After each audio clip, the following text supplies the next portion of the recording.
UFOs का जिक्र दुनिया में हर तरफ हो रहा है और ये बात सिर्फ मेरी या किसी एक शख्स की नहीं बल्कि दुनिया भर के लोग कर रहे हैं। ये मुद्दा इतना बड़ा है कि लोगों के दिमाग में कई सवाल उठते आ रहे हैं। ये मिस्ट्री इतनी गहरी है कि ना सिर्फ आम लोग बल्कि साइंटिस्ट और गवर्नमेंट्स भी इस पर रिसर्च करते रहते हैं।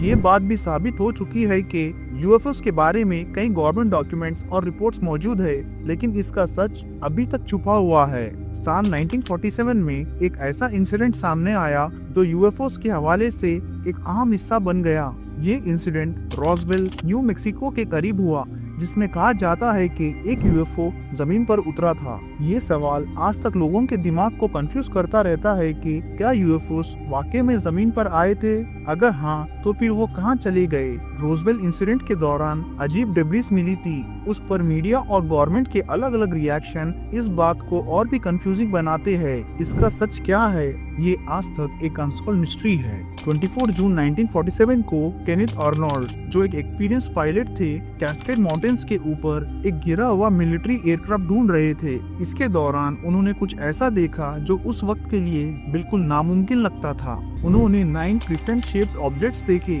जो हवा में 1900 किलोमीटर प्रति घंटे की रफ्तार से उड़ रहे थे। क्रिसेंट शेप्ड मतलब आधे चांद की शेप जैसे। ये ऑब्जेक्ट्स तकरीबन 10,000 फीट की ऊंचाई पर मौजूद थे।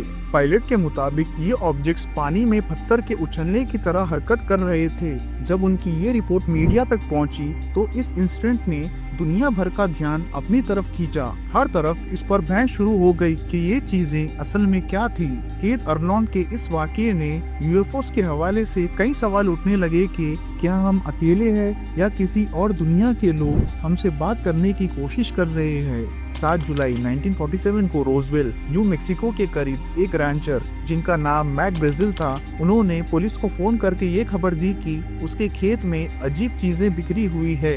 ये डेब्रिस काफी दिनों से वहीं थी, लेकिन उसने इस पर पहले कभी ध्यान नहीं दिया था। जब यूएफओस के हवाले से ये मीडिया में बहस शुरू हुई तो उसने ये बात पुलिस को बताना जरूरी समझा।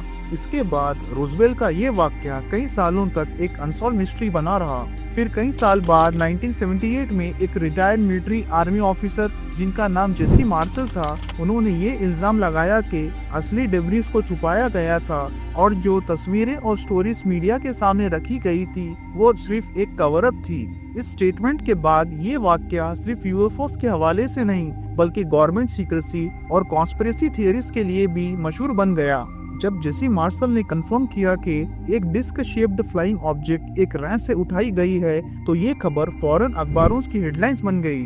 RAF captures flying saucer on ranch in Roswell region. ये हेडलाइन ना सिर्फ रोजवेल में बल्कि पूरी दुनिया में मशहूर हो गई और लोग यूएफओस और एलियंस के हवाले से कई सवाल उठाने लगे। दोस्तों, आपको बताता चलूं कि यहाँ पर रैफ का मतलब है रोजवेल आर्मी एयरफील्ड। कई लोग ने सोचा कि गवर्नमेंट कुछ छुपाने की कोशिश कर रही है। सन 1994 में यूएस एयरफोर्स ने ये एडमिट किया कि जो ये रोजवेल के इंसिडेंट को एक वेदर बैलून का इंसिडेंट बताया गया था, वह बात असल में झूठ थी। उस वक्त ये क्लेम सामने आया कि ये डेब्रिस असल में प्रोजेक्ट मुगल का हिस्सा थी, जो एक टॉप सीक्रेट मिलिट्री मिशन था। ये वाकया लोगों के लिए सिर्फ यूएफओ का केस नहीं बल्कि गवर्नमेंट सीक्रेसी और पब्लिक ट्रस्ट के हवाले से भी एक अहम मिसाल बन गया। रोजवेल इंसिडेंट से एक और इंटरेस्टिंग और शक पैदा करने वाली बात ये थी कि सन 1947 में डेब्रिस में मिला एक छोटा सा मेटल का पीस। ये कहा जाता है कि ये मेटल का पीस उसी ऑब्जेक्ट से था जो यूएस गवर्नमेंट ने दुनिया से छुपाया था।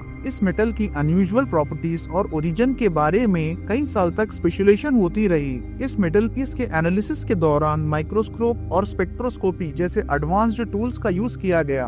पूरी रिसर्च करने के बाद ये पता चला कि ये मेटल मैग्नीशियम, जिंक और बिस्मुथ का मिक्सचर था। ये कॉम्पोजिशन मिड 20th सेंचुरी के मैग्नीशियम एलॉय एक्सपेरिमेंट्स के दौरान प्रोड्यूस किया गया था, जो ये साबित करता है कि ये मेटल का पीस असल में दुनिया पर ही बनाया गया था।